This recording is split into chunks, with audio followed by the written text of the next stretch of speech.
Good evening and welcome to the Big Debate. I'm your host, Iguma Gabriel, and what an exciting day for us here at SEETV as we bring you our first current affairs talk show. We hope that through the years you will accept to grow with the show. So every Wednesday, 10 p.m., we will be coming to you with the Big Debate. We actually start the Big Debate today with the topic of rule of law and security. Before we get to our guests, we'd like to thank you for the excitement you have created for this show, especially on social media. We saw those tweets and we hope that through the show, you will be tweeting. Remember to use the hashtag SEETV Big Debate so that it's easy for us to find your comments. Let us meet our guests.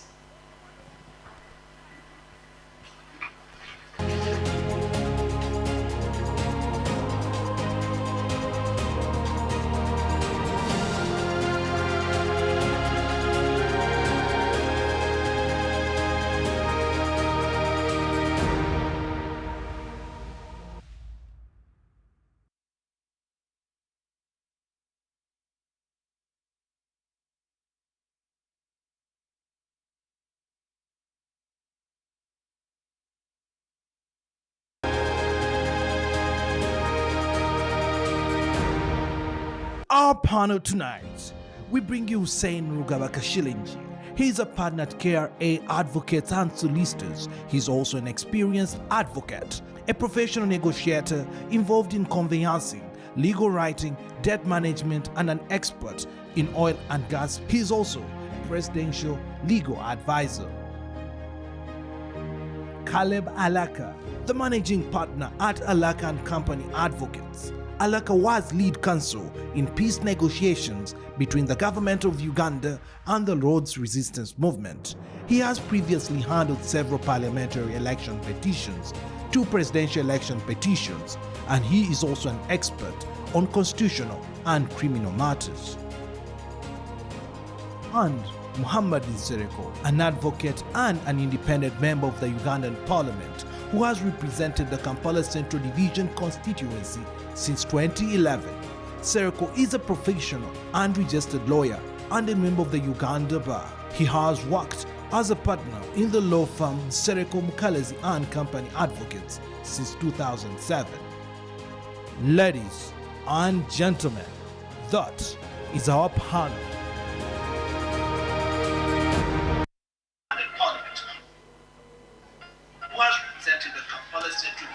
There you are, you have met our panel.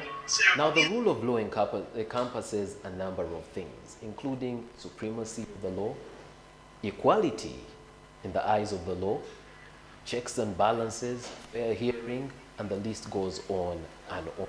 Uganda has prided herself in being a democratic country that respects the rule of law.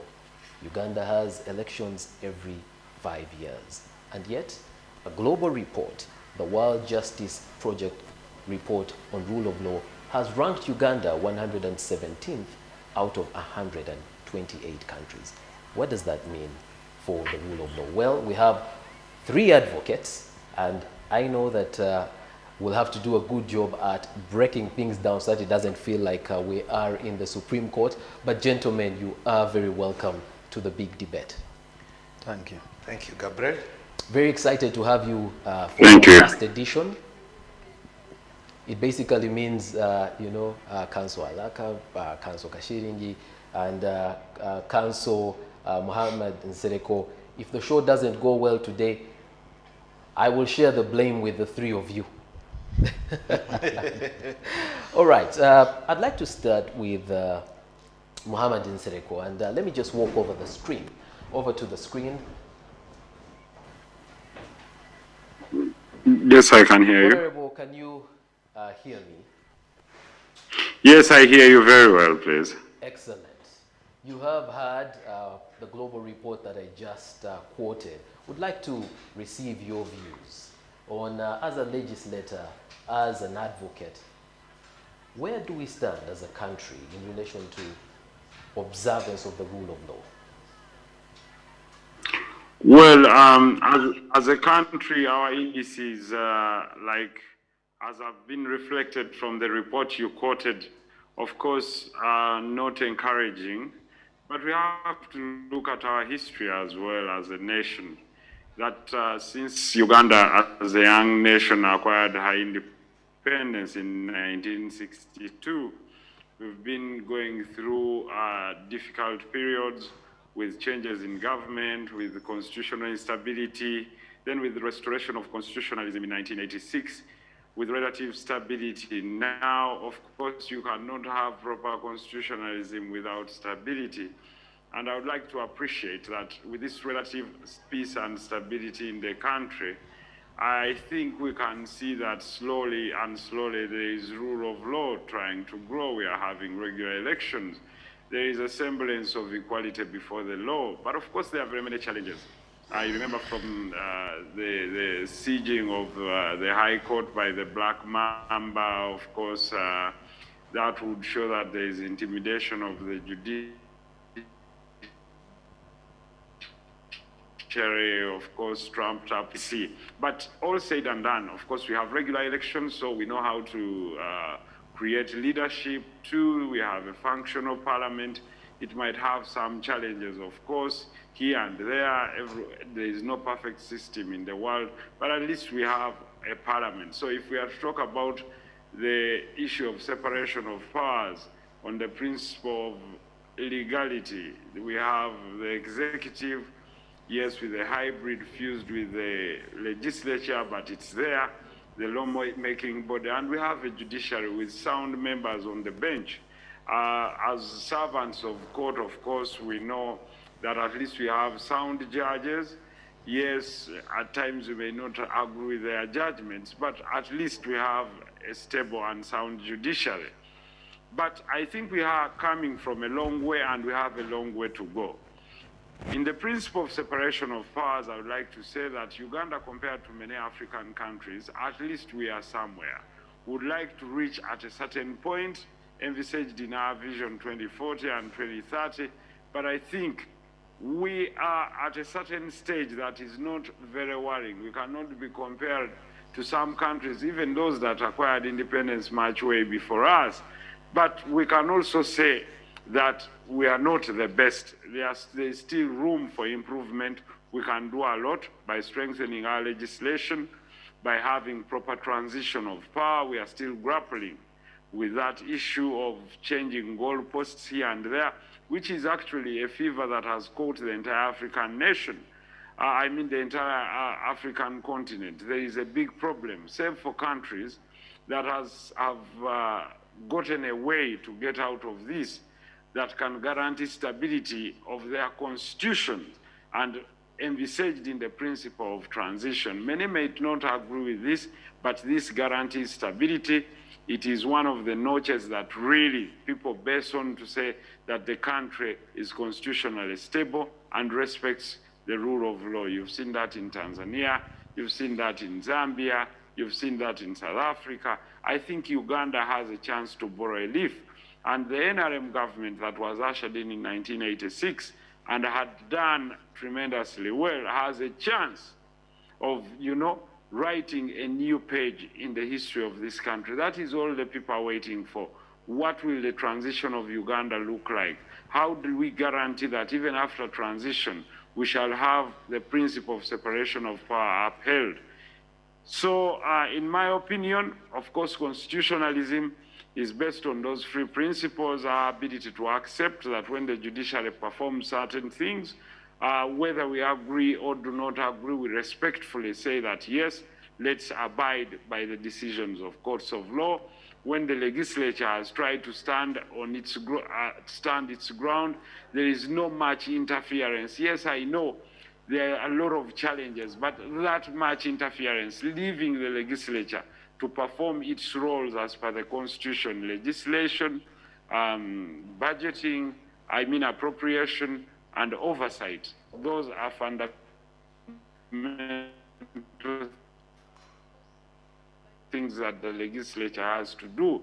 They leave every single arm of government to perform her duties and then we all live equally before the law, hold free and fair, regular elections. All right. Honorable Nsereko. And guarantee proper that will guarantee peace and security. So that is my opinion. I wanted to make my case, then I can to Mr. Iguma. Thank you very much. All right, thank you very much. Let me come to the other panelists that we have, and I will start with you, Council Alaka. You have had the views of Honorable Nsereko. For starters, are those the parameters you would use when you look at Uganda's, observance of the rule of law? Thanks, viewers. Thanks, Gabriel. Thanks, Honorable Nsereko, for being articulate about the parameters you have given to us about the rule of law. As far as the rule of law is concerned, yes, those are some of the parameters, but I'll narrow it down to the aspect of constitutionalism. Yes, we have taken giant strides as a country. If you look at the preamble of our constitution, it recalls about our tragic history. Nobody wanted to be in that era. We are lucky that our generation is living in an era where at least we have those very, very bold steps within the constitution. One of the distinguishing factors between the current constitution, the 1995 constitution, and the earlier constitution is the inclusion of the Bill of Rights. Now, when we are talking about the rule of law, on top of what Honorable Nsereko has ably submitted, we talk about laws. What kind of laws are we talking about? People always forget that during apartheid regime in South Africa, there was rule of law. Because if you observe laws, then that's the rule of law. But are those laws, do they adhere to some basic standards? For instance, I really have an issue that the steps, the giant strides we took, the gains we made are being eroded by simple but very, very dangerous trends. And I'll go straight on some few trends. One, when the judiciary has made a decision, how do the other parts of government look at it? I remember there was a time where a judgment of court was called stupid. Then I remember there was a time where around 2016, I think, the Black Mambas, there was a bail, people were released on bail, they were rearrested. And of course, the recent rearrest of members of parliament after they had been released on bail. Then there are also intimidating statements which are made, which actually affects the confidence of the judiciary. There's something called the judicial discretion. Now, that's one part of it. When it comes to free and fair, regular elections, Uganda has held them. And we've really shined in that regard. Well, as far as I'm concerned. For regular, yes. For free and fair, they've been concerns. You see, the parameter of whether it's fair or not depends on everybody's view. So many people think these elections have never been free and fair, but they have participated in them. Then they come and complain later. You see, they go to court and the court And I should note that you have represented a number of them. Yes, I've represented a number of them. You see, courts make decisions, and courts have indicted some of these elections, and boldly said that these elections were not actually free and fair. Courts have written what free and fair elections mean, and so on and so forth. And then when it comes to issues of development index, here we have taken also wide strides. Yes, there are weaknesses here and there, but those weaknesses exist in these small emerging countries. You see, as the other time I was looking at Kenya, Kenya's GDP is $106 billion, ours is around now 40. But I think with the time, if you look at issues of health, education, life expectancy, You look at all those things, and it gives you the kind of country we need. Honorable talked about the Vision 2040. We have had this National Development Plan 1, 2, 3. I think now we're going to the 4th. No, we're still in 3. 3, whatever. But you see, the problem is most of these things. If you walk to Kashillingi, if you walk to Kamocha, I'm just looking at Kampala alone. If you walk to Nakulagi, are these realities? The other time, the National Housing Surveys, we saw them. The report came out. Okay. Yes, we had the poverty levels in Kampala reduced to around 3%. But which Kampala are we talking about? So there are some of these things. I've also seen genuine efforts by government, genuinely to uplift us as a country. But I'm telling you and the viewers that you see, if we all don't tackle corruption, most of these things will remain in paper. Corruption is a reality. And it is affecting our country. It's affecting service delivery. Okay. It's affecting the last person. But all in all, we're in the rightful we're going in the right direction. Trajectory. Do you think is it fair to us if we compare ourselves with those who are like us? Like, you know, short people, comparing amongst short people, shouldn't we be comparing against where we want to go as a country? Yeah, we should. We need to challenge ourselves. Where do we want to go as a country? It's very important. All right. Yes, because if we don't do that day in, day out, you see, one thing is this: nobody feels the birth pangs of this country. It's us. This is our country. We don't have another country.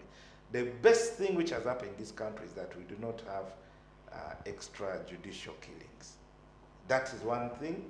And then secondly, we have a very disciplined army. That's one of the best things which has happened to this country. And we hope these gains are not eroded at a future point in time. All right. Thank you. All right, thank you very much. Let's bring Councillor Kashillingi into the conversation. Your initial thoughts on where we stand as far as rule of law is concerned. Thank you, and good evening, viewers. Where do we stand? We are in good state. I think we are making very good strides. If you look at where we've come from, as Honorable Nsereko has stated, I don't want to repeat what he has said. I agree with most of what he has said, in principle. The state, we now have something called Uganda as a state. The nation building is still a continuous process, but at least we have a state. There was a time when we were almost, we were not anything that was near to what you'd call a state, but now we have a state. We have organs in the state. We have security of life and property. There are challenges. These challenges will continue to be there. The government continues to address them, but at least we have that peace and security. All the territorial boundaries of the country are secure. We don't have a rebellion on this land. We have we had a few skirmishes of insecurity, but all is well. Now, Honorable Nsereko talked about transition, that's what Ugandans are waiting to see. I agree with him, but to the extent that transition has been going on since we started having elections in 1996. What is transition? Do we look at transition as a process by which people change leadership, by which people elect leaders that they want? Do we look at transition as in terms of personalities, that today it was Alaka, so for transition to be called a transition, then Alaka should be out and it should be Kashillingi? I think that transition has been happening in almost all the spheres of our government. In the judiciary, we've had a lot of changes with the chief justices, the new judges. If you look at parliament, we have had a lot of changes. What about the level of presidency? That's where, for me, I think that we tend to mislead ourselves by thinking that for it to be called a transition, it must change from one president to another. But when you change government from one elected government to another elected government, it is still transition. Why would we want to focus it on the individuals? For example, we have had, if you look at members of parliament, we have had some members of parliament who are now running their 6th term, some on their 7th term. Well, without preempting where you're going, Yes. our laws have never stated that there should be a limit to, the period for which a person can be a member of parliament. But our law did state Yes. that a person would be president for 2 elective terms. Yes. And what has happened? Well, when that law was inconvenient at a certain point, it was changed. If we could leave that to remain a matter of opinion, for me, the question is, when this constitution was Opinion that it was changed? No, that it was inconvenient. Okay. That's the opinion. When this constitution was being made in 1993, or at its promulgation in 95, the makers of that constitution provided for methods of changing that constitution. The reasons provisions are put in the constitution regarding its amendment are because there is realization that times change and life has to be breathed into these statutes in order for them to remain relevant. Because society changes, dynamics change, challenges change, you don't remain static in the same position. All right. So the question for me would be, if it had been changed in the manner that was not provided for. But if it is changed in the manner that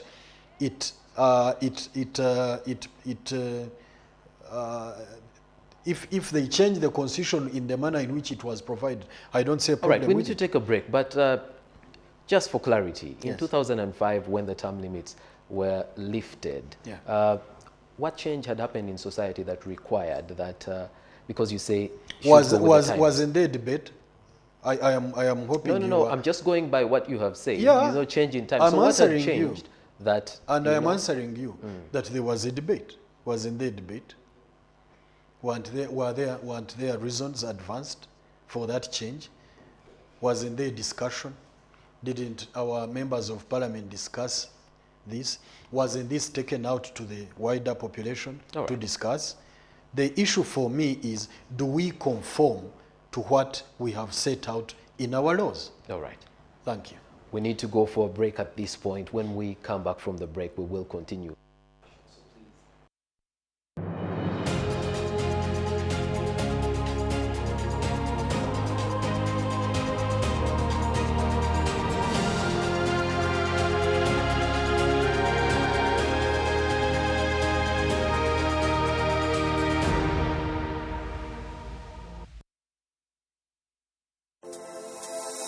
The third edition of the Bombay Business Summit is here, starting at 10 a.m. to 12 p.m. every Friday from the 15th of October to the 12th of November. Join us via Zoom, Facebook, and YouTube as we discuss topics like surviving and thriving through the pandemic, investing in real estate, trade and investment opportunities in Uganda, alternative dispute resolution, business formalization, and inclusive resource mobilization for Uganda's economic independence. Don't miss out.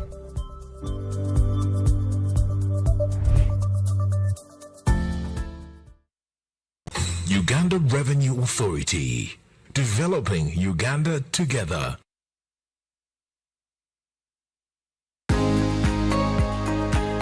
As we embark on a journey to realize our full potential, we all need expanded minds and limitless possibilities. We need to be accurately informed. SEETV is your growth partner.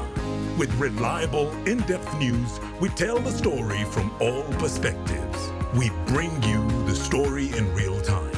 Catch our comprehensive daily bulletins in Juba Egorovie at 7 p.m. and PM edition at 9 p.m. SEETV, don't blink.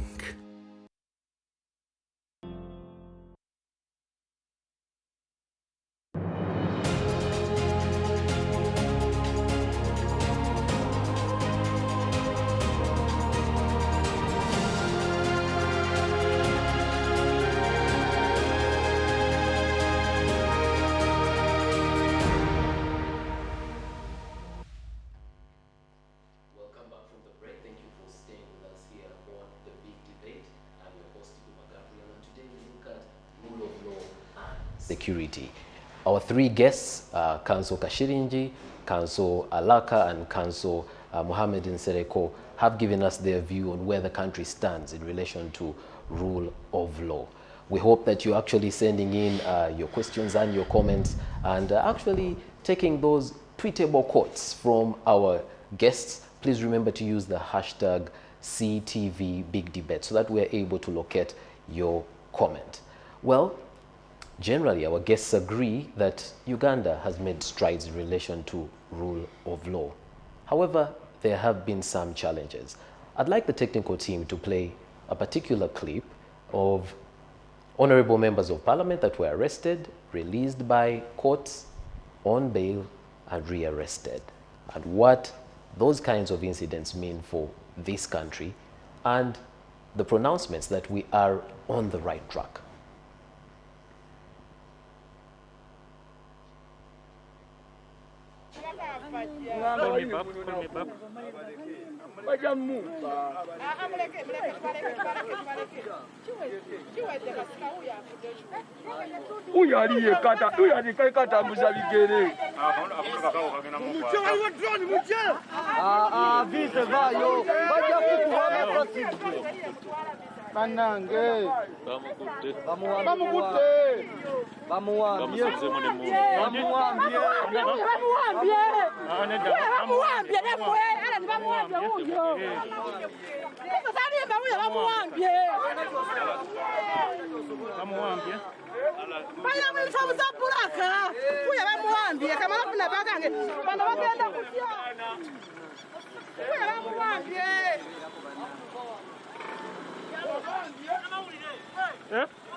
You have seen those scenes on the screen. Honorable Nsereko, I'd like to begin with you.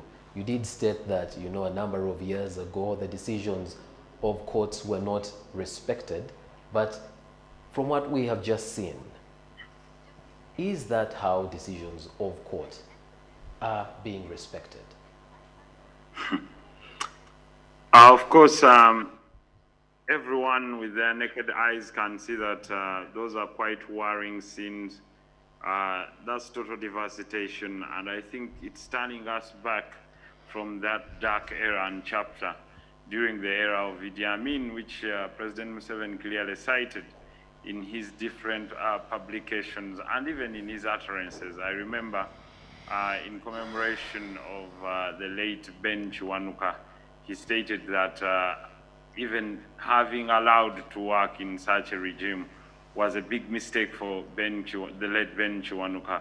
But I would like to say that Ben Chiwanuka died for a cause. I mean, he wanted to give freedom to someone on whose, I mean, a person who had the law on their side, that we had the presumption of innocence, and it cost him his life. So I would like to say that such scenes do really send a bad signal to the judiciary. It's a lot intimidating, and you can see that without going into the merits of the case, the issue was bail, and you know, the cases, are they bailable? Yes, and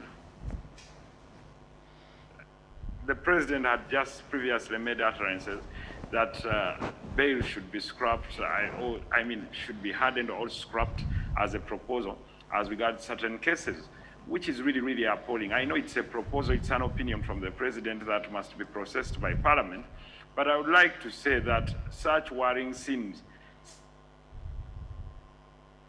send intimidatory messages that are intimidating to members of the bench.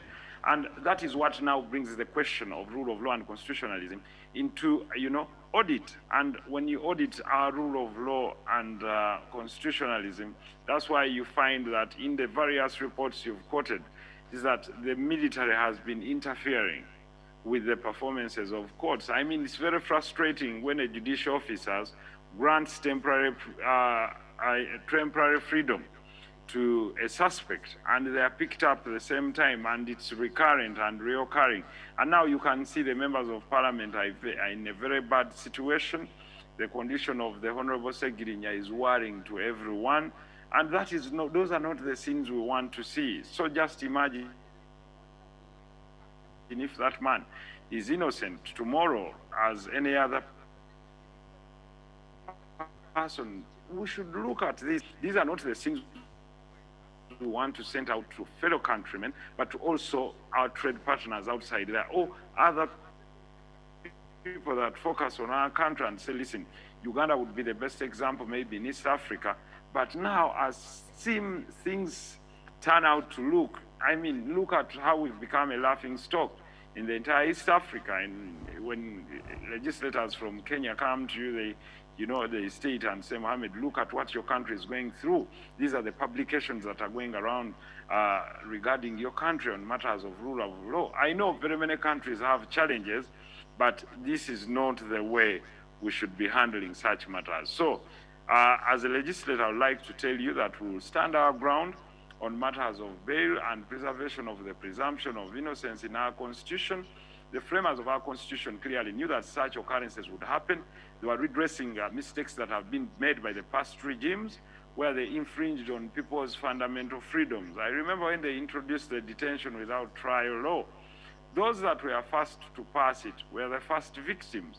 I would like to state clearly that to the political actors now, let us be very conscious to know that, today we are holding these offices, tomorrow we might not be holding them. I remember President Hosni Mubarak was crying for bail, which bail he was not granting certain people. But after the Arab Spring,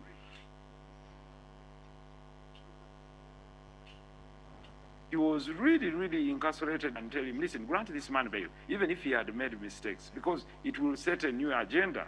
Morsi did not pay heed. Morsi was the first to die in prison. So as leaders in Africa, I think there is a big, big problem. We have a leadership gap, we have an advisory gap, whereby people prefer having sycophants around them rather than people who tell them that, listen, whether you're deploying me here or not, this is the right thing to do. The trend we are taking is not right. Yes, we are not pleading anyone's innocence here. Yes, the courts have the powers to grant bail, but if people have been granted bail and been rearrested by the same courts, I remember President Museveni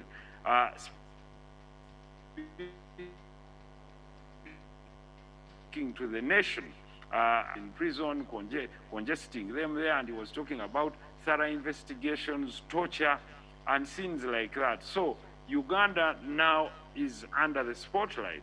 That part of the military, you remember when they lambasted journalists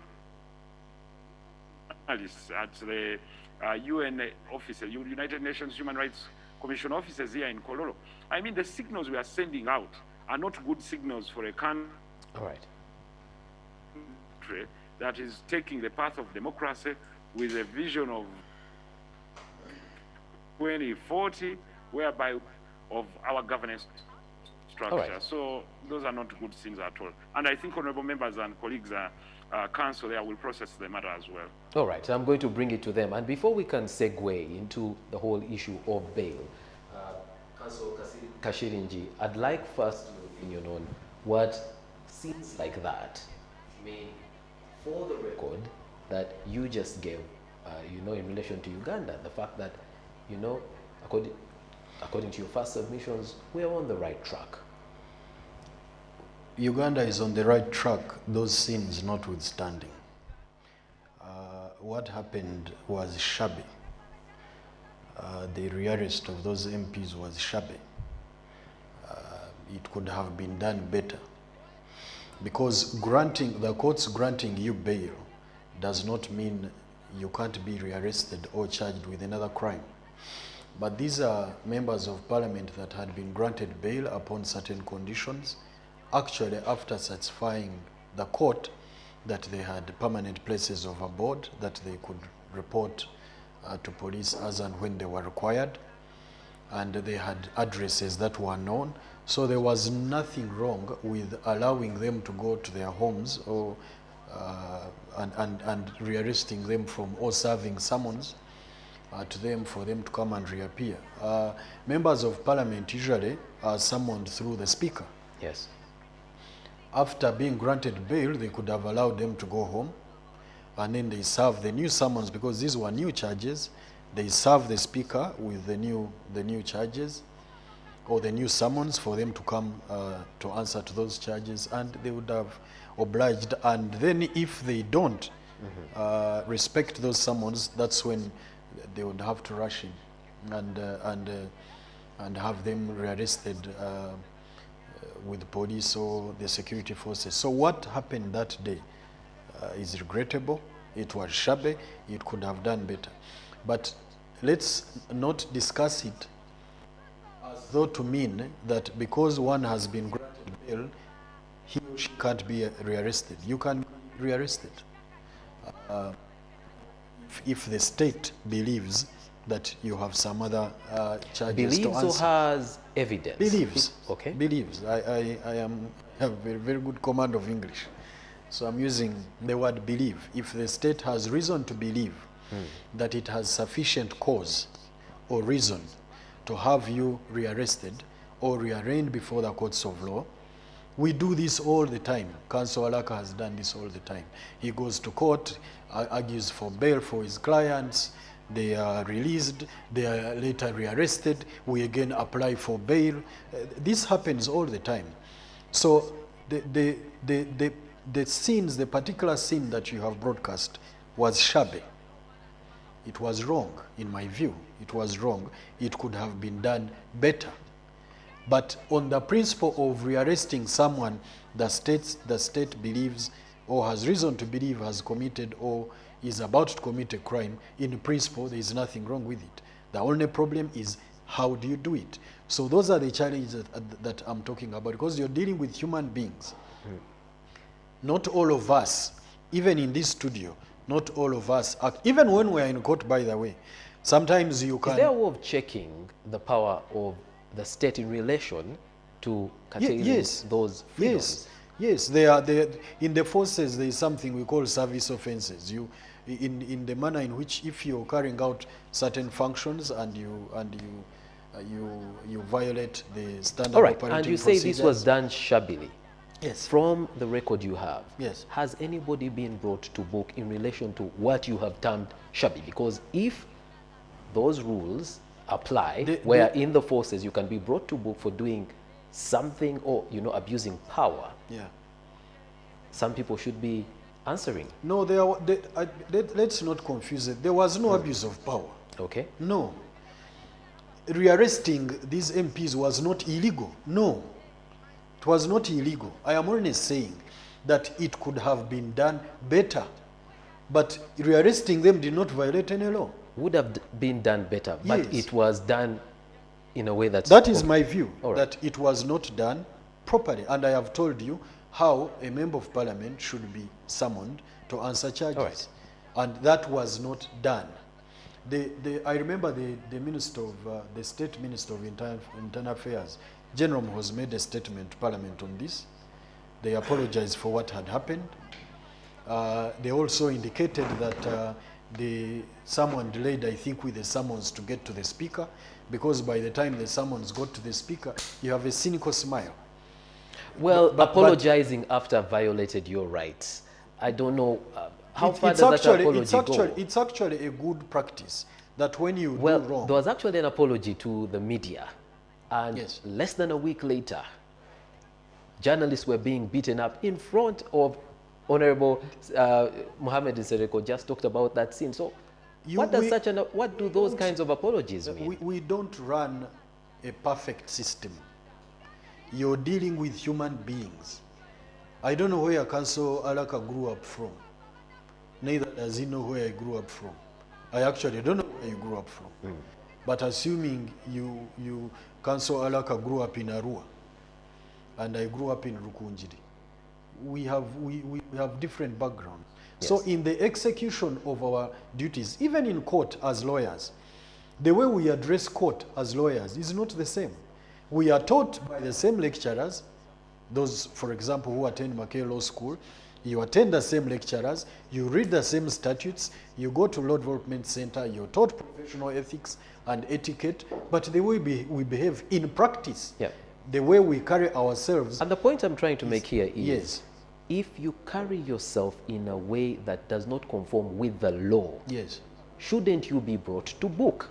And if that is what has happened in some of these incidents we've talked about, have people been brought to book? But if you have been observant enough, or if you care to observe what happens around, you have seen people being charged with these service offenses. You have seen people in police being demoted for being removed from their offices, some being dismissed. You have seen that happen. In the court martial, you have seen soldiers being arraigned before the courts martial. And they are charged, they are incarcerated. These happen. I don't want us to keep picking one by one and say, how come it was? This has been going on. They may not have arrested the people who committed these shabby sins that you are, but as a principle, we have seen so many officers within our ranks who have been arraigned before the courts for having behaved in an improper manner. So many of them. Some removed from office, some dismissed, some suspended. We have seen all these sentences, and all these records are there in the public. All right. Yes. Let's allow Council Alaka to weigh in. Yeah, Gabriel, thanks. Thanks again, viewers.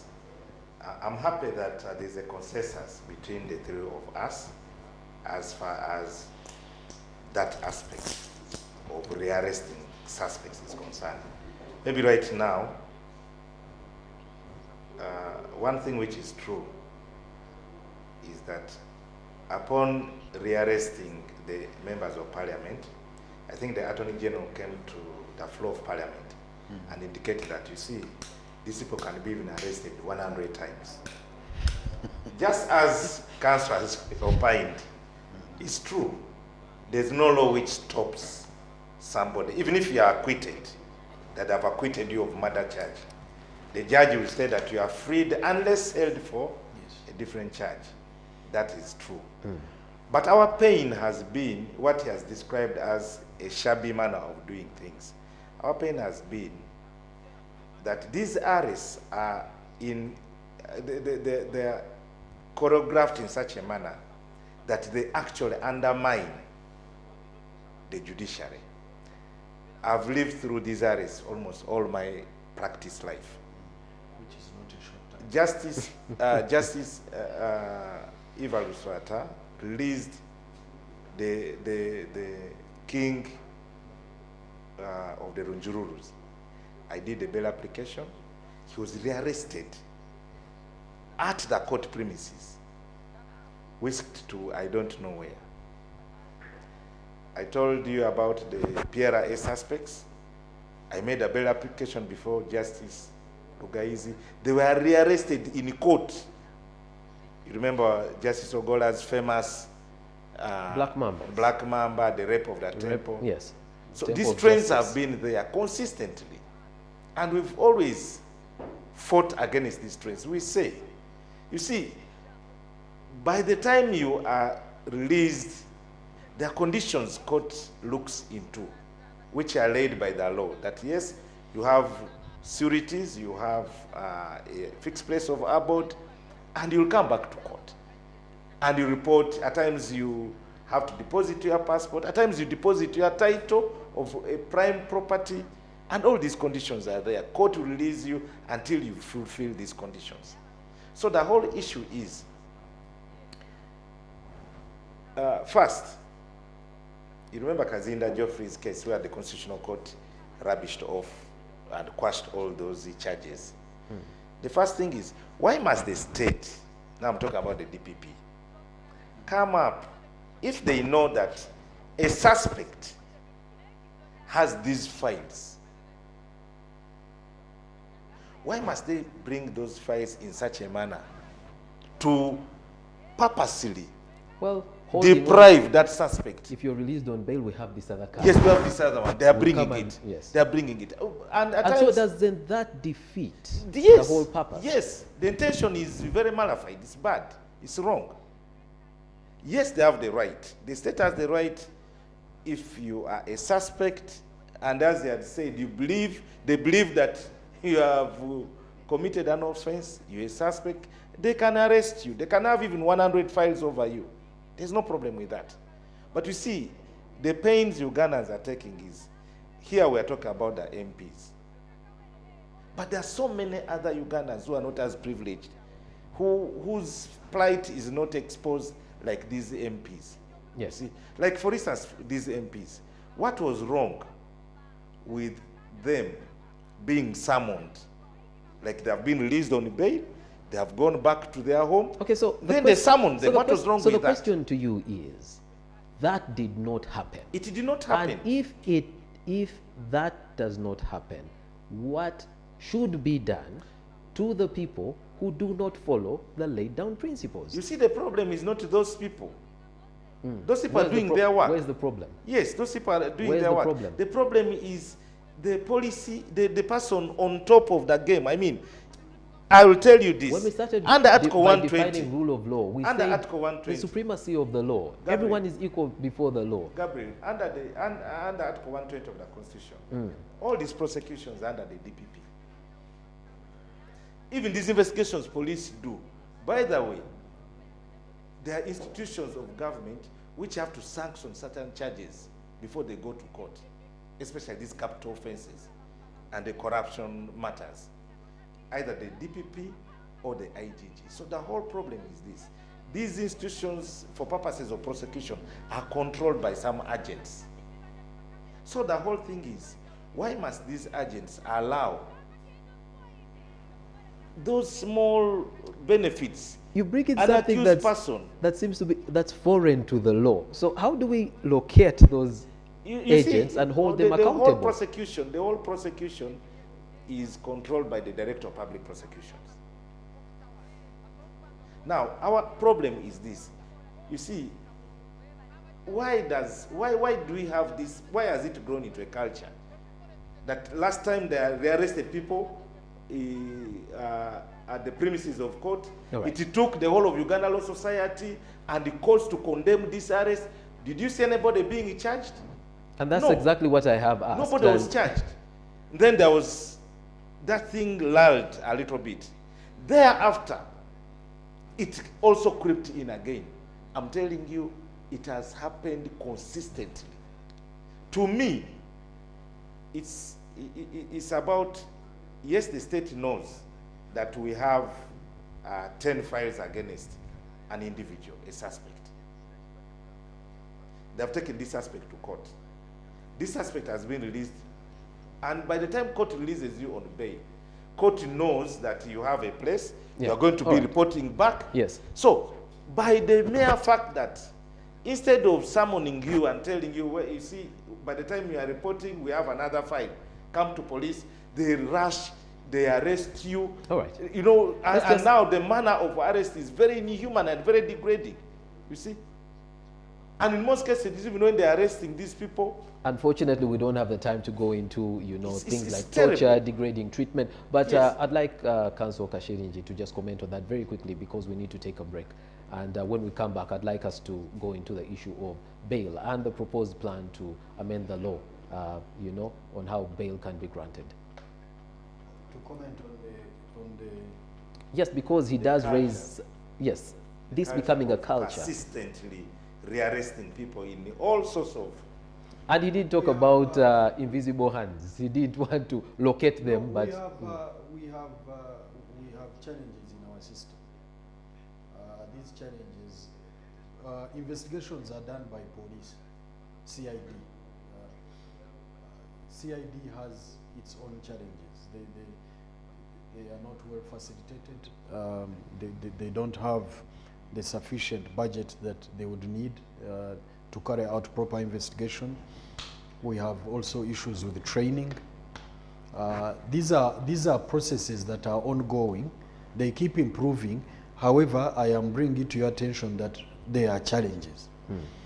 And because of those challenges, you will have files being submitted to the DPP for sanction when they are incomplete. I have stated before that my view is that the DPP should sanction a charge when he or she is satisfied that she has at least 70% of the evidence on record. Yes. Because when you do that, the judges, by the way, could even deny somebody bail when the state says we are ready. The problem that we have is you sanction a file, yet investigations are incomplete. You have someone arrested. The person is arraigned before court. The person is charged and is supposed to be incarcerated, locked up. Now, this person automatically will come and apply for bail. Why? Because the state has told court that investigations are still ongoing or they are incomplete.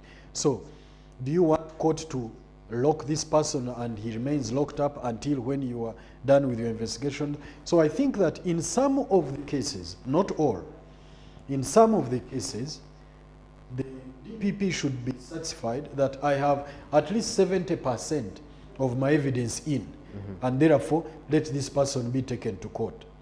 And if that person is, that file doesn't have that evidence. As a general principle or depending on what the crime is?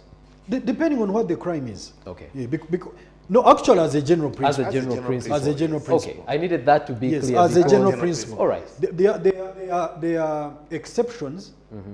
There are exceptions, for example, if someone is arrested for aggravated defilement and you have a toddler who has just been defiled by a relative or a caretaker. So the cases differ. Okay. But in as a general principle, the DPP should not sanction charges where they don't have over 60–70% of the evidence in. Okay. That's actually what is bringing up this backlog in the prisons. We need to go for a break at this point. When we come back from the break, we will talk about the plans to amend the law on bail, and we will put it in the context of where we have just left off. Please stay tuned because the conversation continues after this short break.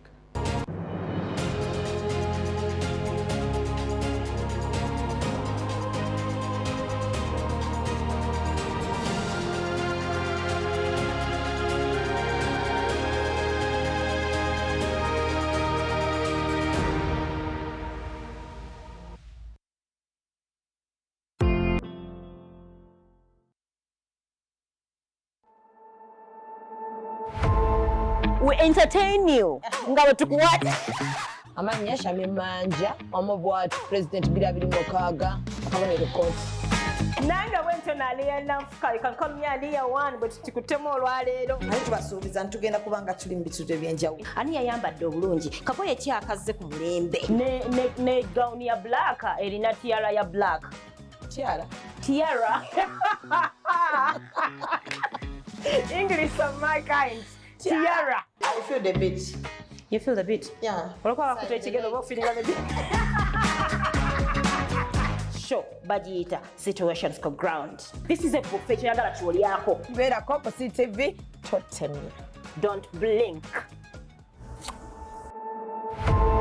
Now showing on SEETV. Don't blink.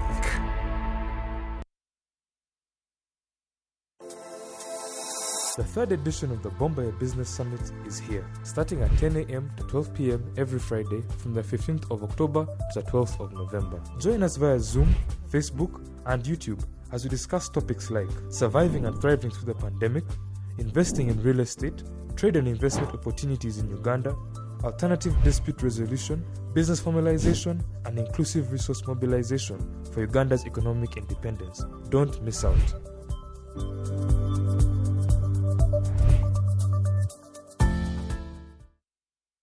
Uganda Revenue Authority, developing Uganda together.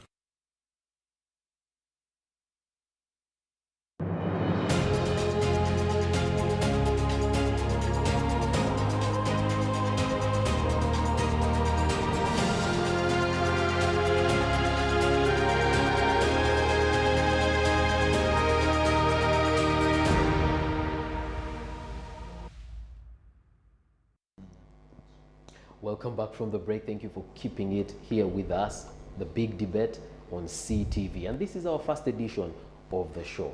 I hope that even next Wednesday, same time, you will tune in for us to bring to you the big debate in the country. Please continue engaging with us on social media. The hashtag is SEETV Big Debate. And the conversation will not end today. We will carry these debates on. Today we're looking at rule of law and security.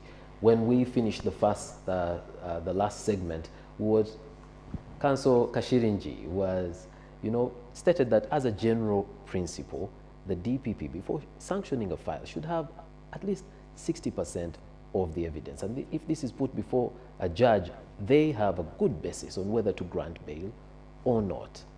However, the president's views are that for certain crimes, the law should be amended so that bail is not applied in that way. Let's very briefly just listen to the views of the president as he stated them, as he gave his remarks at the Benedicto Chiwanuka Memorial Lecture. Let's watch this. But now, in no time, we are now being told that bail is a right. Really? Somebody has killed a person and you see him walking here. This is a provocation, I can tell you. This is a provocation. We cannot accept it. And the CJ made it very clear that that's why people are taking the law in their own hands. They killed somebody in Lira the other day. The one who cut his wife, the people didn't want to wait. They just killed him. Here in Gomba, people killed a surveyor who had gone to survey land. The villagers killed him.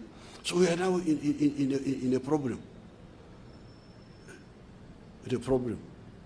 The issue, the Banyankore, if you wrong me,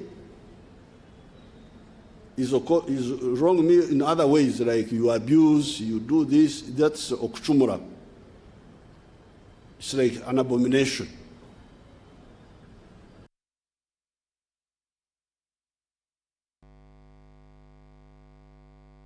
You are just refreshing your mind on the views of the president in relation to bail and how or when bail can be granted. A clip like, bail, right. Well, let's find out from the lawyers. The Honorable Mohammed Nsereko, who is joining us from his home in Bugolobi, Councils Kashillingi and Alaka, here with me in studio at our premises, the SEETV premises in Naguru. Honorable Nsereko, I'd like to come to you first on this. If an amendment is going to happen, it has to go through Parliament. Your quick views on, whether it is necessary to amend the law as it stands in relation to when and how bail can be granted.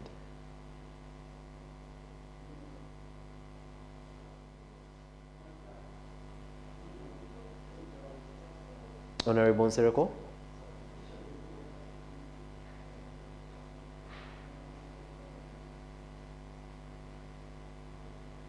Yes, Honorable Nsereko?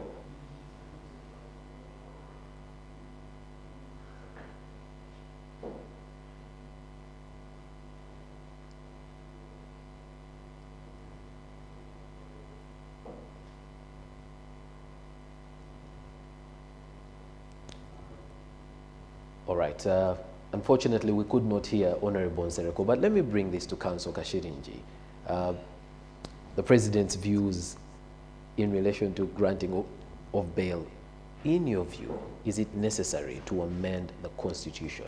Basically, to do what people are calling tie the hands of judicial officers in granting bail? First of all, bail,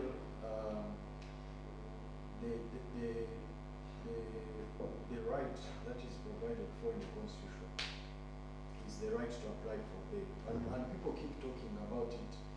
Each time you try to explain it, people say you are talking about semantics. No. The Constitution says if you've been arrested for an offense, you have a right to apply for bail. Yes. You don't have a right to bail, but you have a right to apply. And then it leaves it to the judges to exercise their discretion and grant or deny the bail. The President is saying for some offenses, especially of a capital nature, we should restrict bail. Either for a longer period, that maybe somebody is sent on remand for a certain period of time before they can apply for bail, or not to grant it at all. That is his view. Where does he pick this view from? He's picking this view from what is happening, as he explained in the caption that you broadcast, from what's happening in society. Take an example of aggravated defilement. Someone has defiled a child of 8.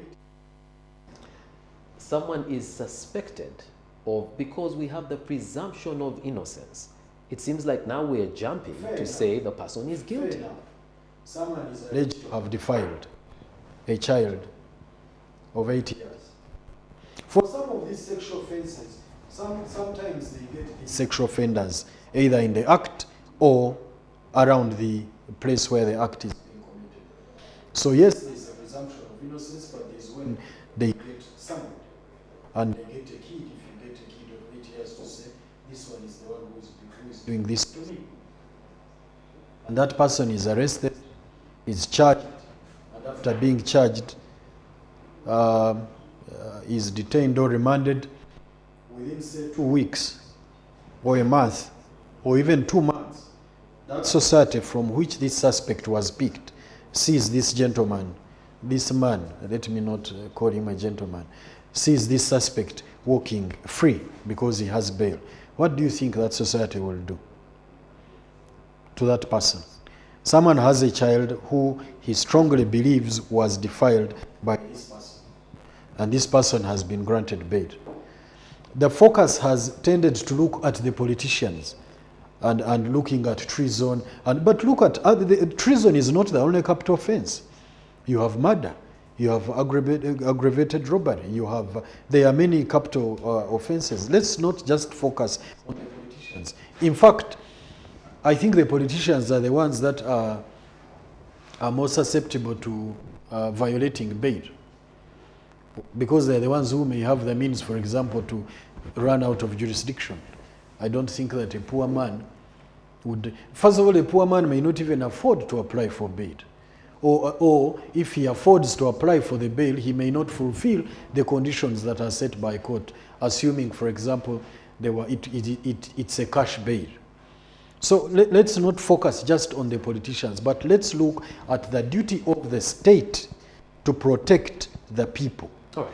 So someone is suspected to have committed a crime. The reason the person is taken away from the society is in order to protect that society from this person. But also, it is important to protect this person from society because he could be lynched. So that's the context that I would wish that we discuss. And the cases it's talking about are of that nature, where people see someone who has committed murder is again loitering in the village. All right. Yes. Well, some of these are not, some of these arguments are not brought up without reason. For example, treason charges against Kizza Besigye. Very many MPs have come out and said, well, I'm actually here because I'm out on bail. And if that did not exist, how would you ensure that political opponents are, to settle political scores? The state needs to find a balance. There is a duty of the state to protect people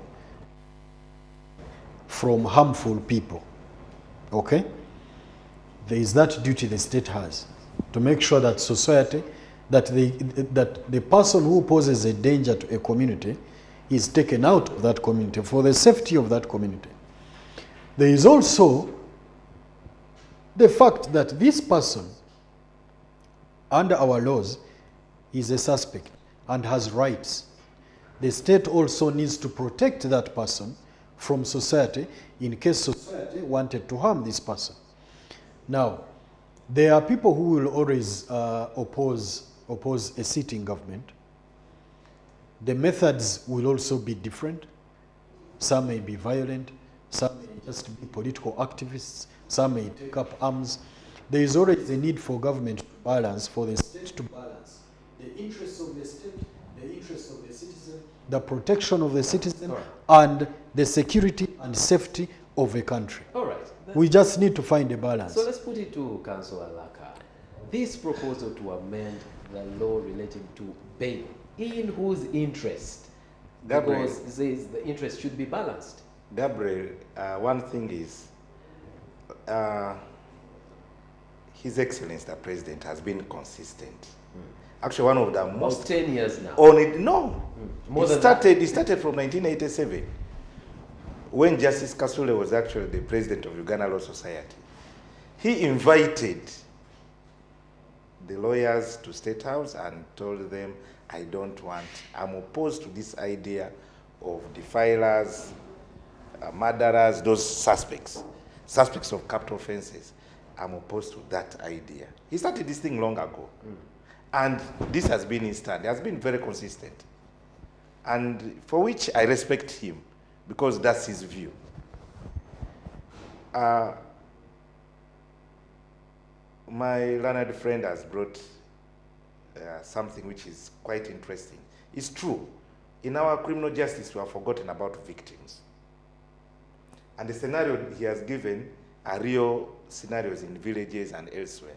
That you see somebody was arrested, the whole village feels that he's already a criminal, they don't know that he's a suspect, and then the next day they lynch him, and so on and so forth. All these are facts. But what is the underlying principle? Why do I think that tampering with the current law on bail is a very dangerous thing? Why do I think so?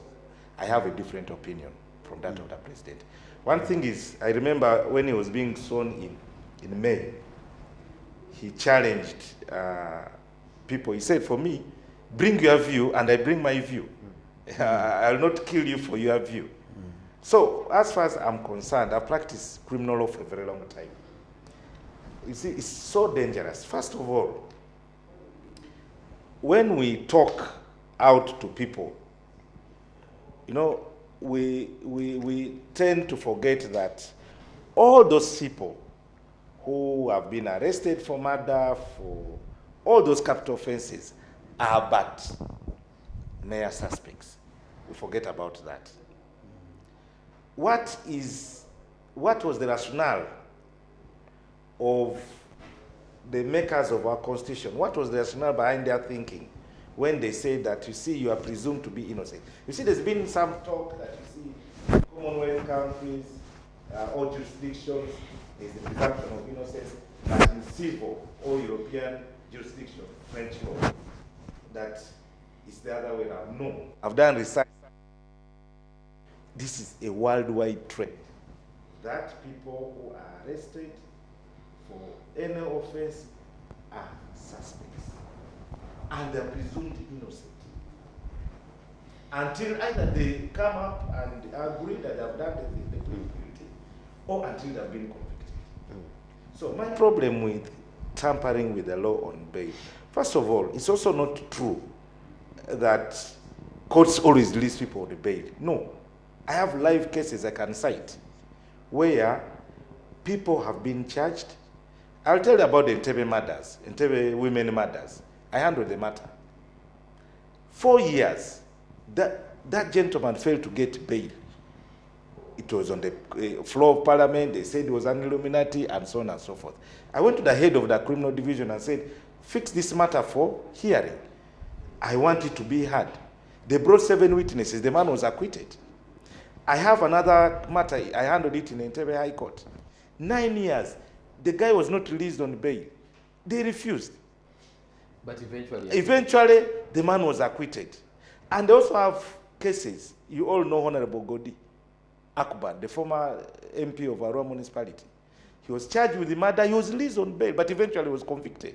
He's serving 20-something years.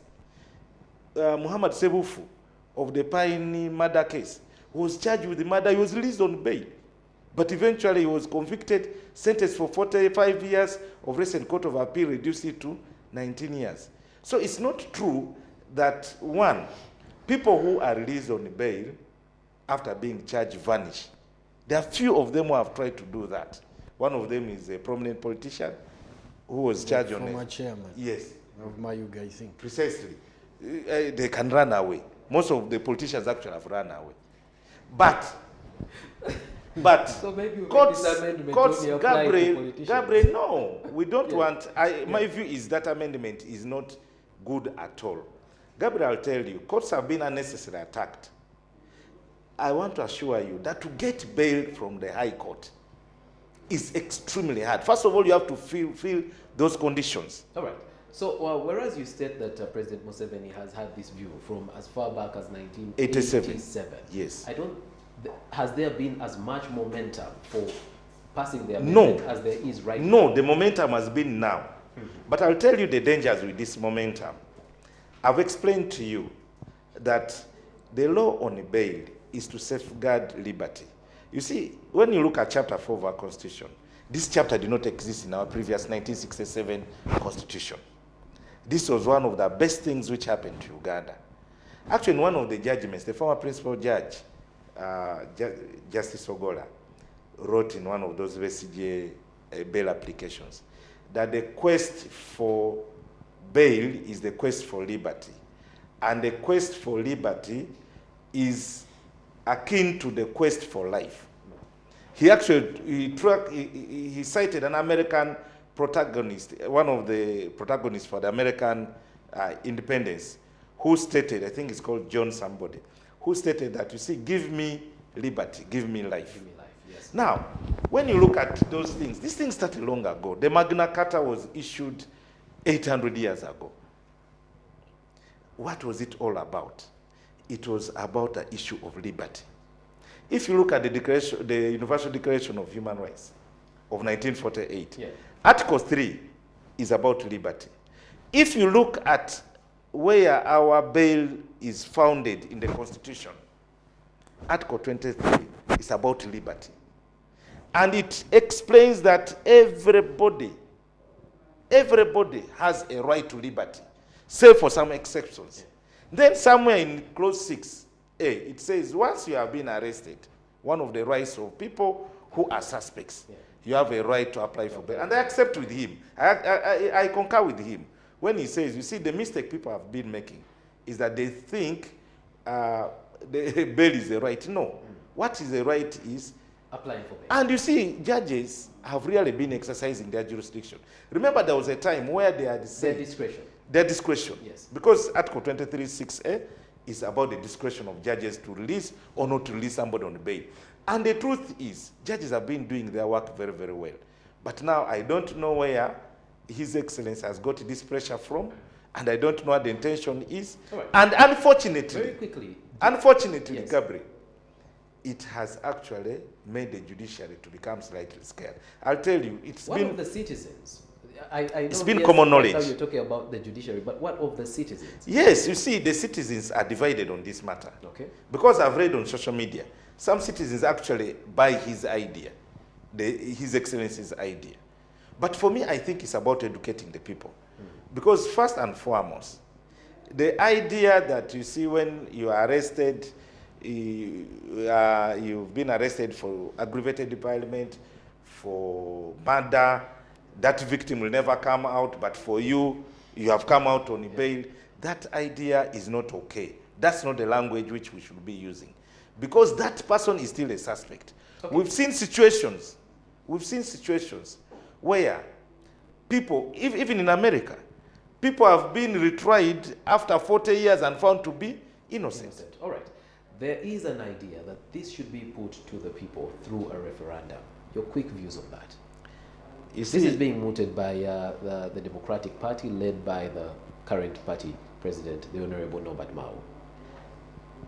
I don't know how much faith they have in that system of the referendum. For me, I don't know. They're the very people who complain. They go for elections. They go to elections. They come out and complain. Can I come in on that right, point? please do, very quickly. And I don't know, I'm honest on that. Let me know if we have a secure line to the Honorable Nsereko, and once they give me that confirmation, I will. The ones who don't believe in these things now, they say that. You see, Gabriel, yes. For me, that the president has consistently, for the time that he has been president, the last 35, 36 years, has consistently made the argument against bail for capital offenders is a good thing. And the fact that we still haven't changed the law in spite of his insisting that it should change is a good thing. It shows that our president is a Democrat. That we should have a discussion on these matters is important for this country. Whether bail indeed should be denied for capital offenders, whether it should be given after a certain period of time. These are discussions that I think the country needs to have. And to the question whether it should go to a referendum or not, I think it's important to take this matter to the people because it affects the people. Hear the people, hear their views. I don't want these elitist arguments of us coming here in Kampala and thinking that we are the best, we are the ones who know what's better for our population. Let's ask the people what their feelings are, what their thoughts are about these important, because if you are to touch, just a second, if you are to touch that article regarding bail in the Constitution, which as he has stated is among those, that Bill of Rights, chapter 4, you cannot leave that just to our representatives in Parliament. Actually, that's what the Constitution provides for. It is important that people... It's an entrenched article. Yes, it goes to the the people have to be asked to give a fair trial. Yes, yes, it's an entrenched article. Yeah, people have to be asked about their views on this. So I think that we should have the debate. We should continue to have this debate. We should breathe life into this debate. We should hear as many views as we can. The process should be as widely consultative as possible, so that at the end of the day, as a country, we agree on what we want. All right. Councillor Alaka did talk about what this is causing in the judiciary. That, judicial officers are not sure what to do right now because the president has a view that he's articulating. You're handling a matter of bail. It's a capital offense, things like treason. How do you decide? I don't know. I don't believe that we have any judicial officer here who has lost his job because the government or the executive is not happy with the way he or she is carrying out his duty. The judiciary is very independent in the manner in which it conducts its business. It is true that when the chief executive of the country speaks very strongly about something, it will send, of course, some mixed signals with some of the judicial officers. But if you're a judicial officer worth your name and you're not able to sit on a file and consider the facts that are before you and apply the law to those facts in order to arrive at a just decision, then you just shouldn't be in that place. All right. In that I did state earlier that the World Justice Project Rule of Law Index stated that Uganda is not doing well. If we did pass this amendment in relation to bail, what does it mean for our international image in relation to the respect of human rights? I don't know why we are so much concerned with international image. Why why don't we first deal with the image ourselves? Do we like the image of ourselves? Before we even talk about our neighbors, before we talk about the international community, let us first find common ground as citizens of this country. He did state that apartheid was illegal, and yet it's something that no one... I am saying, Gabriel, yes. Do not contradict what I have said. I am saying the process should be as consultative, as wide as possible. That we should have the discussion as a country. I don't believe that there was a referendum in South Africa in order for them to agree on apartheid. I am saying, let Ugandans of sound mind discuss these issues, so that by the time our legislature, by the time Honorable Nsereko goes to Parliament to now make the law is representative of the views of our citizens. I am very concerned, and I would be bothered by what our people think about what the international community thinks of us. We should be concerned about ourselves. We should legislate laws that are in conformity with what our values are as a country. We should develop our own value systems and not base, because these reports that you refer to, some of them are sponsored reports. Some of them are done to achieve certain objectives. I do not want to buy into that. I am more concerned with what Ugandans think about their country, what Ugandans think about their leadership, what Ugandans think about the laws that should govern them for peace and security. But when the reports say Uganda is doing well, we like to quote those ones. I'm not bothered. Okay, let's go to... well, Honorable Nsereko, I've been told we've got a secure line to him.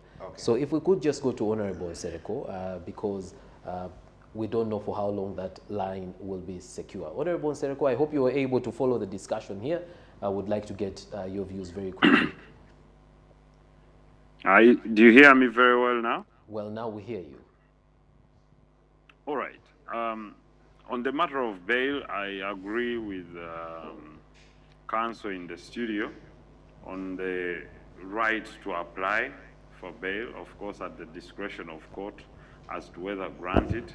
On the examples the president cited, he cited an example of a mob hitting out a surveyor. I don't know whether he was condemning the mob or the surveyor for performing their duties. So I don't know whether his issue was that the mob should be arrested or it was the surveyor who was in the wrong. So all said and done, for me, it's a mindset issue. To remind people that yes, you can be angry in the spur of a moment, but everyone is a potential suspect for a crime. And that crime could be whether treason or whatever, capital in its nature, everyone can potentially be charged for the same. So in my opinion, the issue of the presumption of innocence is not something we must joke around with, to say that we should just throw to everyone to decide. That's why not everyone can be a lawyer or everyone can be a member of parliament. I'm not saying that everyone doesn't hold the right, but it's important that we come and see for our people and gauge for them a discussion to tell them that, look here, yes, this constitution belongs to you, but its interpretation can only belong to the courts of law where you have a stalemate. Then legislation should be left into the hands of parliament, of course with consultation with our constituents. And we've consulted with them on this matter. And I can categorically tell you that very few, I can tell you over 80% are pro the issue of saying that no, the right to bail should be left at the discretion of the courts of law. And let's use statistics. 90% of the people that have applied for bail on capital offenses have not been granted bail. So I don't know the argument of the president that people are being provoked. I don't know who is being provoked on what situation.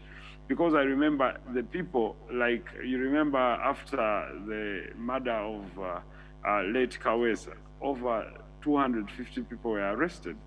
And most that were charged were found to be innocent. most were rearrested after. So Okay. it's also very, very bad to keep someone incarcerated. And then later you find that they are found to be innocent, and this government doesn't compensate those families. All right. They now turn out to be victims. Anyway, as I wind up, since you know that our line is not secure, yes, I can tell you, even if government held a referendum, it will lose on this matter, and I don't think they have appetite to go into elections now. All right. I'd like to get your view very quickly on how we move forward then. No, how we move forward, I mean, is investigate very well, so that by the time you go to arrest someone, you're cocksure that you have enough evidence against them to get the case proceed. Right. Present your witnesses so that we have quick, I mean, thorough investigations, right, but also we have speedy trials. That is not in objection.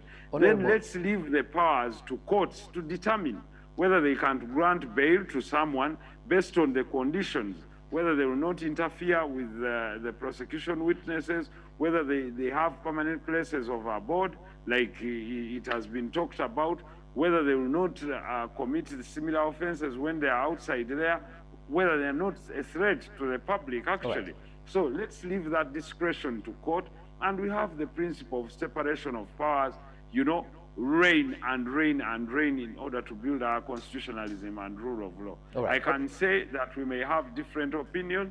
I'm also equally not much interested with what someone will say, but I can tell you, let this be based on statistics. If the president wants to come out clean on this, let him come with clean hands. Where are the people that shot people at point blank range during the riots? Let him come out and say, these people are here, they were never granted bail, and you know, because those ones would be presented in the court martial. But you know, he's citing examples of surveyors and these other people. No, talk about people that have actually killed from even the armed forces and gotten away with light punishment. So the issue here should be justice for everyone, and everyone being equal before the law and the justice system. Honorable Nsereko, I would like you to hear the way forward from our other two guests, and then we come to you on security very briefly. I only request that my line is not that much secure that I sign out from here. We're going to switch to the topic of security. Your views on the security situation in the country and what needs to be done, and then I will come back to the guests we have in the studio. Well, security is a broad issue that we cannot address now. Of course, Uganda might be facing threats from within and outside. I'm not privy to the security briefings and the information that our intelligence services do have at the moment, because we are not briefed on certain matters. But of course, the insecurity and the bombings that are around are a cause for worry. They are a deterrent to investment. And we'd like to call upon all those that are involved in such things, that it's important that we continue with dialogue. Dialogue is the most important thing.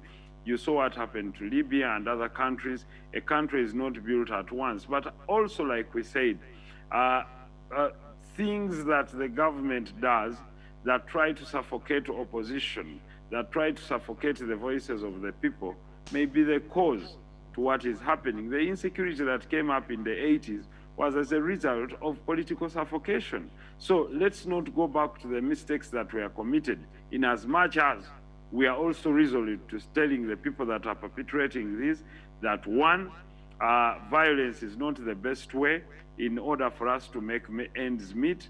What we've begotten from violence is not the best. The examples outside there on the African continent and outside there in Afghanistan and other countries is not the best. That's not where we want to see Uganda. We must use the safest means, and that is continuation of dialogue, speaking and speaking and speaking. All right. In so doing, we shall build a better nation. The bombs, the two bombs that went off in Lungala and here on Gayaza Road, I forget the name of the place, Komamboga.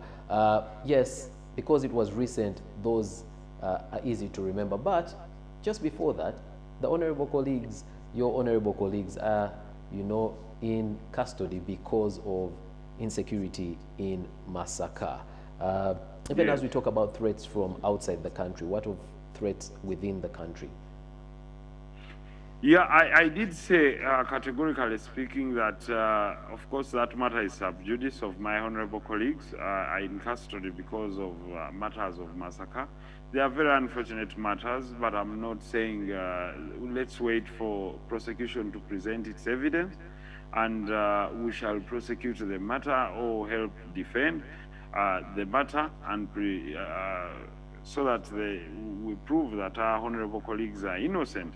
And if they are proven guilty beyond reasonable doubt, there are punishments that are prescribed in law. But I would like to say such things are very unfortunate. What happened in Entebbe after the elections of 2016 and after these elections in 2021, I think is not good. And equally what happened during the riots is not good. And we are saying bad is bad. We condemn what is bad and we uphold what is good. Some people we have, are telling all. some We people are have, saying that some people let- have let- related let this the- to let the politics, justice political seasons system- having these kinds of incidents. Pardon? Some people have, you know, basically concluded that political seasons have these kinds of incidents. Is the politics the problem, in your view? Not at all. Not at all. It's the players. It's some of the players that want to spin. If someone wants to spin to switch it to politics, then so be it. Because if I asked you that before elections were there and such occurrences were not happening, Okay. but I can also categorically tell you that if people want to continue spinning and spreading blackmail and propaganda, then they can get the country into problems. This country is facing threats. Well, I mean, is it politically, is it a political problem that there is a problem between Uganda and Rwanda? Find that our border is closed. Is it an internal problem? So we have some external challenges, but we also have internal problems. But also there are incidences where Uganda has performed, for example, in areas in pacification of Somalia, in pacification of South Sudan. But those are challenges that are continuous. What we urge is not to resort to picking up arms, not to resort to violence, but resort to speaking, and dialogue is what will solve this problem in the long run. And non-suffocation by the executive of the opposition will also help. That is all I can state. Honorable The rest Nsereko. is sub judice and is for courts to process. Thank you very much, Honorable Nsereko, for being on the big debate. You're welcome. Thank you for this maiden show, and thank you to my colleagues for being patient with me. All right, thank you. Gentlemen, if we could just have your way forward Yes, I'm on going the to give issue you- of I'm bail, going- and then we'll come to security. Yes, I'm going to give you my view on the way forward as far as issue of bail is concerned. You see, the whole thing is we should understand what bail is. Bail is an agreement between an accused person and the court that on these conditions I'll come back for my trial. So it's a very temporary relief. It's not that they have told you now you can go. Although it's unfortunate, I read of recent about a young man, a suspect toward, I think he's a suspect in the murder of a girlfriend. They're in medical school. He was released out on bail, and then it took he completed medical school. There was no trial, and then of recent, the father of the victim came up and said, look, my daughter was killed. I think she was also in medical school, and this man is now a medical doctor. This boy is now a medical doctor. Those are very unfortunate situations. Actually, a bail should not be treated like you've now got out. Now, for me, the way forward is about strengthening our institutions. We have the jail sector, the justice, law and order sector. The name has changed. It's now a program, security and something program. Precisely. But yes, It's what we do still as the jail semantics, sector. yes. Now, you see, we need to strengthen, one, the department which investigates the CID. The council had explained what the CID is going through. Two, we need also to strengthen. I'm happy of recent High Court has, the Judicial Service Commission has advertised a position of over 40 judicial officers. You see, and I think in the High Court structure, they need around 150 judges. I wish you could get us. Now, ordinarily, you know, criminal matters are not handled like civil matters.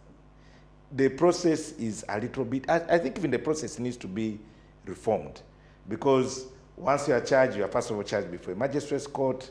You don't take plea because it's a capital offense. Then after a certain time, you now come, you are committed for trial to the next convenient session. At times that convenient session can come after 10 years, depending on whether there's money or there's no money. No, now, those challenges have to be, those gaps have to be reformed. Okay. Now, once we've done that, I want to be very frank to you. Why I say that, you see, this talks about bail. Let's not grant bail, let's not grant bail. He talked about some weak judicial officers. Even if I was a judicial officer, if your president has said, I don't want bail, where do I get the strength? That's why you remember we read it also on social media, that people actually were running away from the second file. But of course, the good thing is, the matter came before the principal judge. He allocated a judge. The judge handled the matter, denied them bail. Have you ever seen any complaint? No. Because what people want is one thing. Let me apply, let me exercise that right of mine, let me apply. Okay. You see, the reason why the second judicial officer denied the bail was that, you see, these people are powerful. They can do what? They can interfere with the investigations. All right. Now, some of those things, I don't think a solution is to abolish. I'll give you one thing as I leave this. I understand the cabinet memoranda had also an aspect of the 48-hour rule, which is within the Constitution. You see, if you look at our system as of now, the basic cell in an ordinary police cell can have capacity of less than 50 people for remand. But you find where there are issues in Kampala, maybe there are riots, in that cell you can find 100 people, around 1,000 people all over in this part of Kampala arrested, and they go to these cells. People are packed like sardines. People can spend there weeks and weeks. Now you go to the prisons. What was our capacity? Around 20-something thousand. What is the current people in prison? Even the ones on remand are around 40,000. The situation is not okay. So we need to improve on these structures. To me, that is the solution. Okay. And lastly, you see, as he had said, by the way, for me at times I'm cynical. I don't care about what the world thinks about us. But what's important is what we are doing to ourselves. Is it good? Is it beneficial for us? Is it beneficial for us? All right. Understand? Okay, let me come to Council Kashillingi, and beyond, reforming, just making sure that at least the systems are working as they should. Is there any other, thing we can take on as a way forward? From the experience now that I have dealing with our criminal justice system, we need some reforms. I wish we would engage in a debate as a country leading up to us setting certain timelines. For example, that somebody accused of murder, from the point when the person is arraigned in court, when he takes plea of I am guilty or not guilty, that he or she should spend a certain period of time. That case should be prosecuted, say, within 3 or 4 months. And that if after 4 months there is no prosecution of that case, there is no acquittal or conviction. Should the focus be there other than amending? You have asked me a question. All right. And, yeah, because I don't know which. You have asked a question and I'm answering it. I'm telling you what I think we should, even as we talk about bail reform, that we should also focus on these. How long should a suspect be in custody? Okay. How long should a suspect be in custody? How long should people be? Because the point that he's making about the numbers in our prisons is very important. We have so many unprosecuted cases in prisons. Some people have been on remand. You find some people have been on remand for more than 3-4 years and they've never gone to court. So I am saying we should have a discussion where we need to reform our law to say, if you're charged with defilement, that case should have been disposed of within 6 months or 1 year. If it is treason, it should be this period of time, that sort of thing. I wish I could wake up one day and I find the country engaged in that debate. That would mean, therefore, that before police takes a file to the DPP, they are sure that the evidence is there. And I also believe that once we improve our investigative machinery, once we facilitate the DPP's office, the prosecutors well, then we need to pay these prosecutors well. Right. Once they are paid well and the files are handled well, and they take, you know, if you go to a judge, for example, and you said, I'm assuming that if I was a prosecutor and someone is applying for bail, and for my come and I say as a state prosecutor, I am objecting to this bail because, my lord, I am ready to proceed. I have my evidence, my file is complete, I am ready. I am ready to present my witnesses and prove that this person is guilty of this crime. I don't think that a judicial officer would go ahead to grant bail. They would actually say, okay, let's have a speedy trial. All right. So for me, the reforms that I would like to see in our criminal justice system should be towards setting timelines within which these offenses should be prosecuted and discharged. All right. Or how time flies. Your Yeah. quick comments on state of security in the country, as we had the recent bomb. One of the bomb greatest blasts. dividends of the NRM government is peace and security. There is peace in the country. The whole country is peaceful, very peaceful. There are pockets of insecurity. Like when these terrorists come and throw bombs at people who are eating their money, as we say.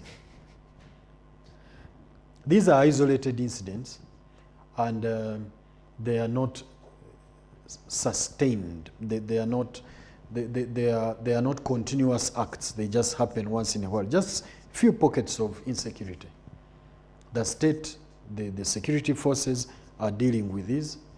I am happy to report that the state has in its custody at least over 48 suspects regarding the bombs that were thrown on Masaka Road and Komamboga, and those that were planning some similar acts. So the state is vigilant when it comes to security. I would like to assure Ugandans that the state is still capable of ensuring their peace and security, and that all these, some of the, you know, terrorism is a very difficult, it's a very complicated thing to deal with. World over, America has been dealing with terrorism for the last, I don't know how many presidents have had. They've even had to run from Afghanistan after even failing to achieve whatever took them there. It's very difficult. But we have tried for us as a country to make sure that this country is safe from terrorists. We would have been a target. We have pacified Somalia. The UPDF has pacified Somalia. We have pacified largely the Congo. We have some pockets of insecurity there. ADF is hiding in those rainforests. And the government seems to be blaming these bomb blasts on ADF. That's the evidence they have. And I'm hoping you're not questioning it. That's the evidence they have. I'd be asked to present the contrary evidence I have, which I don't. So you can be of assistance. if you want to assist police and the security forces with information, they would be more than happy to receive you. But that's the evidence they have. And even from some of the statements and confession from some of the suspects. But my point is that the government will deal with the question of, actually I think that it is easier to beat this government, Museveni's government, in an election, but you cannot use insecurity to beat it, to take it out of power. That is a wrong card to play. That's a wrong one. And we have this. In your view, this insecurity, yes, is it political, or these are just as they refer to them, enemies of Uganda? It's political. Whether it is enemies of Uganda, it is still political. Don't have a limited application of the word political. Whether it is enemies of Uganda as a country, or enemies of Museveni as a person, or enemies of NRM, it is still political. But really getting a bomb and throwing it to revelers in a bar I don't know what would you achieve by doing that? Even for your sponsors, what do you achieve by doing that? That people are going to start taking away the support they are giving to government because a bomb has been thrown. No. It's a very savagery act. What should the citizens do to deal with this, like you refer to them, pockets of insecurity? Citizens should be vigilant. Okay. We should be vigilant. We should identify people who are around us. If somebody is within your community and you don't know who that person is, you should report that person to authorities. They should be observant to see their surroundings and if people are leaving bags and other items that are unattended. All right. But they should not live in fear. No. All right. Council Alaka, Thank you so much. Probably you will be the one ending us off because I have an eye on the clock. And the Thank clock you so says much, midnight is Gabriel soon. and viewers. I think this has been a very enriching debate. Of course, there's a saying that security begins with you. Yeah. And as Ugandans, we should take our security quite seriously. Of course, Uganda has been largely a very secure country, one of the most secure countries in the whole world. Because I went to South Africa, the rate of crime in South Africa is impossible. We have not reached a level where people are grabbed in the, real, they shoot you in the middle of the city while you are driving and nobody bothers apart from the phone snatchers. Of course, there are also underlying issues which we should also look at. And one thing we should avoid as a country is, you see, when it comes to security, it affects all of us. Because you see, Honorable Nsereko brought a very good example of Libya. They joked around today, they're in a total crisis. And nobody will come and save you as a country. You've seen Sudan, it's in a crisis. So we need really to appreciate that if it is political as a means of overthrowing a regime, then we should think about it because it will affect all of us. And once this country goes down into flames, all these achievements we have talked about, will go down into flames. Okay. So I think the onus is on us. And of course, there's also been that thing of some sectors of the people feeling genuinely oppressed. Yeah. You see, and I really think as Ugandans, we should start becoming sensitive to each other. You see, if you're in power and some other person who is not in power, how do you handle that person? These are debates we should really engage into. Because why must somebody feel oppressed?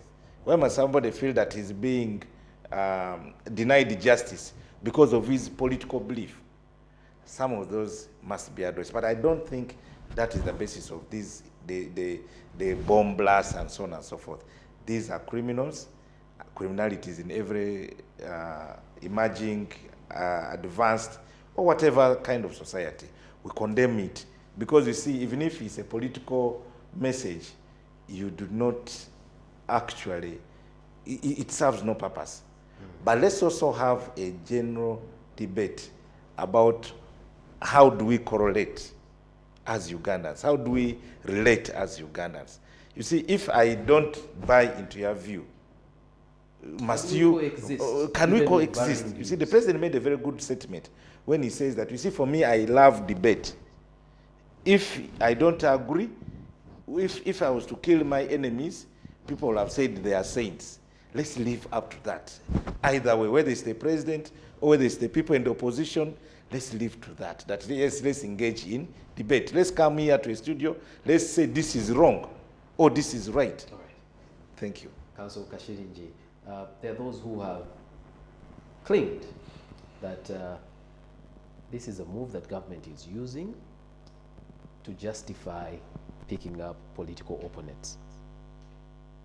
Throwing bombs. And pockets of insecurity. No, no, no.